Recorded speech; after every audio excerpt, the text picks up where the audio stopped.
C'était l'année 2009. Cela faisait plusieurs fois qu'une amie et moi-même projetions de partir en vacances quelques jours. Tous deux férus de grands espaces et amoureux de verdure, nous décidions de trouver une destination allant dans ce sens. Nous avions, après une bonne heure de concertation, choisi le pays dans lequel nous irions. Ce sera l'Irlande. Afin de mettre du piment dans notre voyage, nous décidîmes de ne pas programmer l'endroit dans lequel nous dormirions. Une fois en Irlande, cependant, nous avions entendu parler sur les réseaux d'une cabane au milieu d'une forêt irlandaise, dans laquelle des soirées clandestines semblaient s'y dérouler. De nature plutôt curieux, Émilie et moi-même étions excités à l'idée de nous rendre dans cette fameuse et mystérieuse cabane. Oui, mystérieuse. Car si nous savions que des soirées clandestines s'y déroulaient, nous n'avions toutefois pas plus d'informations sur le genre de soirée en question, à laquelle nous allions pourtant nous rendre. Nous sommes lundi 13 août. Nous venons tout juste d'arriver en Irlande, dans un village non loin de la forêt dans laquelle la cabane était censée se trouver. Avant de nous diriger vers la forêt, nous décidîmes de checker si nous avions bien pris le nécessaire en termes de nourriture, d'eau, de lampes, torches, d'alcool, de couverture, bref, rien ne semblait nous manquer. L'inventaire terminé, nous pouvions enfin nous aventurer dans cette forêt. 30 minutes plus tard, Émilie me demanda si j'avais entendu.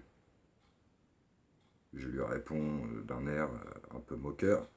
Entendu quoi ? Un murmure derrière cet arbre. Que disait ce murmure ? J'ai cru entendre « Partez, ne nous dérangez pas ». Bien que nous aimions nous faire des blagues entre nous, je voyais bien dans les yeux d'Émilie que ses yeux étaient remplis d'une peur qui n'avait rien de surjoué. Toutefois, d'un air rassurant, je lui répondis « Ne t'en fais pas, c'est sûrement le vent sur les feuilles qui t'ont donné l'impression d'un murmure ». Bien que peu convaincu par ma tentative de la rassurer,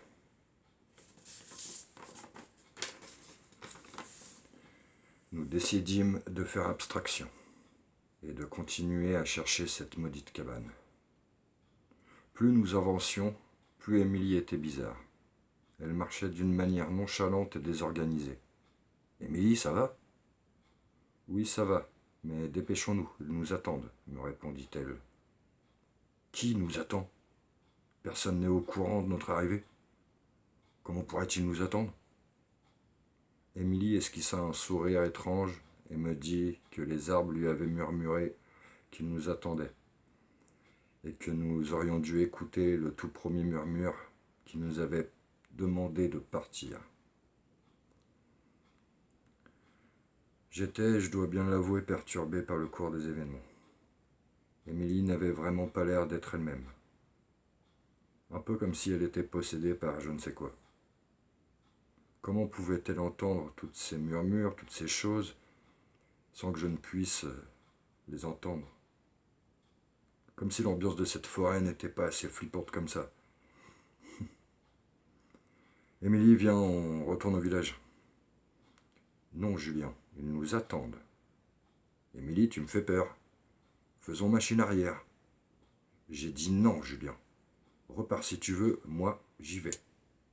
Bon, ok, je ne veux pas te laisser toute seule dans la forêt. 3 heures que nous nous enfoncions dans cette forêt, et toujours aucune cabane. Émilie, je crois que nous sommes perdus. Non. Les murmures des arbres m'ont soufflé que nous étions presque arrivés. Émilie, si c'est une blague, t'as gagné. J'ai des frissons dans tout le corps, et en plus de ça, j'ai un mauvais pressentiment.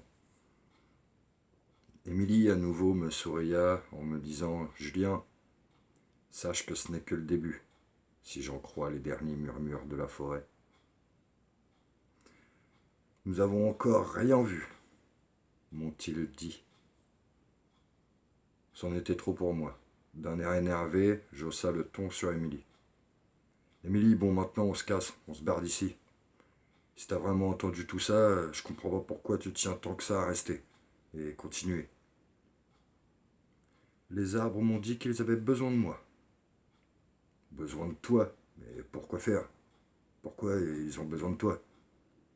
Pour t'amener au fond de la forêt, Julien. Quoi? Mais pourquoi?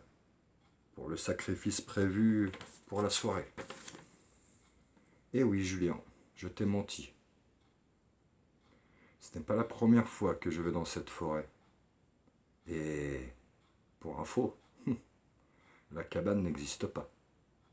Il y a 5 ans, la première fois que je suis venu dans cette forêt, une secte se trouvait au fond des bois. Ayant interrompu leur rituel, ils m'ont alors proposé un marché. Si je ne voulais pas être sacrifié, je devais leur apporter mon meilleur ami en guise de sacrifice. Tu fais flipper Émilie là, mais non, c'est pas possible, tu mens. Et les arbres qui murmuraient, tu les as bien entendus. J'ai bien vu dans tes yeux que... Non, Julien, les arbres ne murmuraient pas. Les gens qui étaient derrière les arbres m'ont murmuré. Eh oui, il n'y avait pas de murmure.